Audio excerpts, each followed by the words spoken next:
My brother's birthday is coming up really soon, and he loves Switzerland.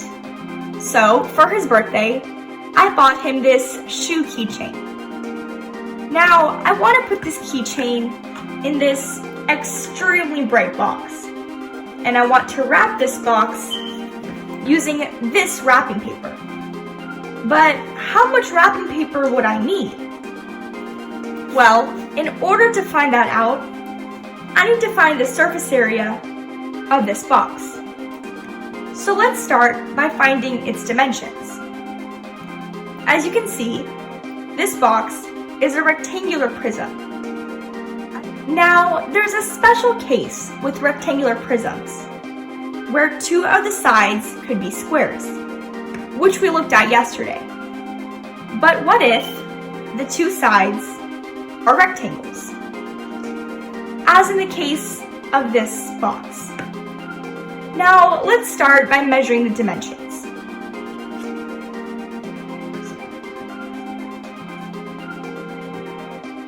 We can see that the length is 11 centimeters, the width is 8 centimeters, and the height is 5 centimeters. Now that we know the dimensions of our rectangular prism, let's open it up so we can find the surface area. Upon opening our rectangular prism, we get this net. As you can see, this rectangle corresponds to this one, this corresponds to this, and so on and so forth. This side corresponds to this side, and this rectangle corresponds to this rectangle. Now, let's label our dimensions onto our net. We know that the length of our rectangular prism is 11 centimeters. So we know that the length of this side is also 11 centimeters.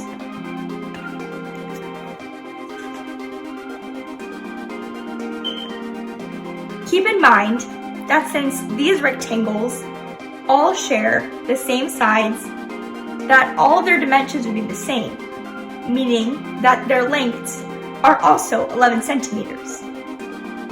Now, we know that the width of our rectangular prism is 8 centimeters. So we know that the width here would also be 8 centimeters.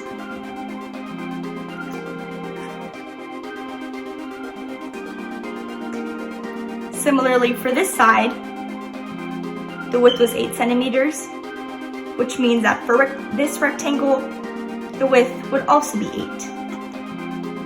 Finally, we know that the height of our rectangular prism is 5 centimeters.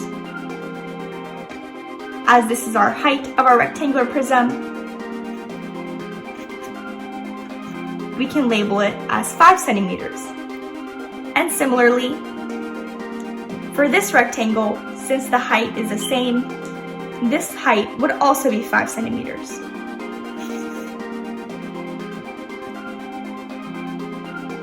Now that we've labeled the dimensions on our net, let's start by finding the area of each of these rectangles and then adding them all up to find the total surface area. Let's start with this face. We know that the length is 11 centimeters and the width is 8 centimeters. In order to find area, we can multiply the length times the width. So we can do 11 times 8, which gives us a total of 88 centimeters squared for this face. Next, let's find the area of this rectangle.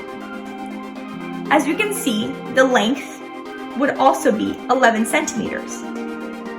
As for the width, it would be 5 centimeters.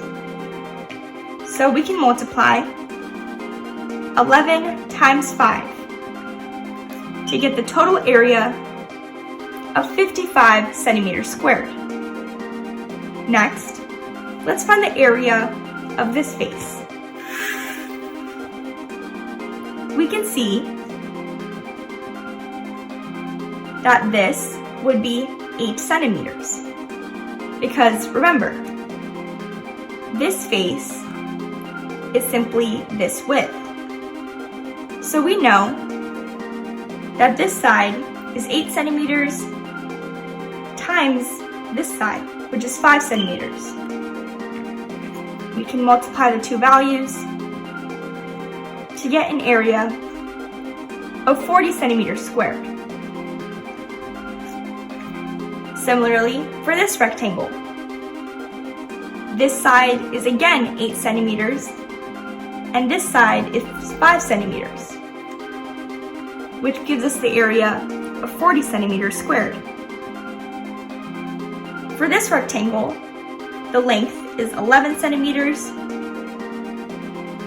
and the width is 8 centimeters. 11 times 8 is 88 centimeters squared. And finally, for this last rectangle, the width is again 11 centimeters, and here the height, similar to this side, is 5 centimeters. 11 times 5 is equal to 55 centimeters squared. Now that we've found the area for all of these shapes, we can add them up to find the total surface area.